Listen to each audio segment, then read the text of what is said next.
আজি বনাবলৈ লৈছোঁ গাহৰি মাংস চিম্পুলকৈ আৰু এইফালে আলু, পিঁয়াজ, জলকীয়া সকলোবোৰ একেলগতে ধুই এয়া কাটি লৈছোঁ। বিলাহী, আলু আৰু এইফালে জলকীয়া, ৰচুন, আদা একেলগতে পিচি লৈছোঁ আৰু এইফালে মই কেৰাহীও পাতিয়ে থৈ দিছোঁ।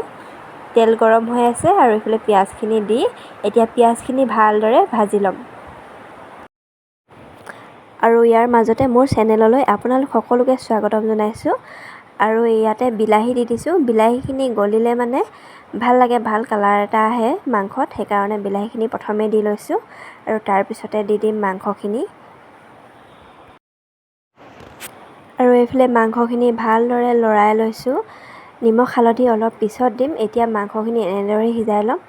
আৰু ইয়াৰ মাজতে কথা এটা কওঁ, মই বহুদিন ব্লগ দিয়া নাই, একো ভিডিঅ' দিয়া নাই ভালদৰে ইউটিউবত সময় নাপাওঁ আচলতে ল'ৰাৰ লগত লাগি থাকোঁতে। এতিয়া ভাবিছোঁ লাহে লাহে আকৌ ভিডিঅ' চিডিঅ' দিবলৈ ষ্টাৰ্ট কৰিম, সেইকাৰণে আজি এই ৰেচিপিটো দিছোঁ। চাই কেনেকুৱা লাগিলে ক'ব আৰু শেষলৈকে ভিডিঅ'টো চাব।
এইফালে এয়া মাংস হৈছেগৈ আৰু মই এইফালে বেটাৰ কাৰণে মাছ ফ্ৰাই কৰি আছোঁ।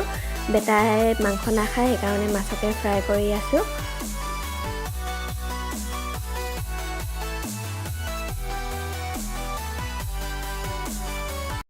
এইফালে মোৰ মাংসও ৰেডি হৈ গ'ল, মই উলিয়াই লৈছোঁ খাবলৈ।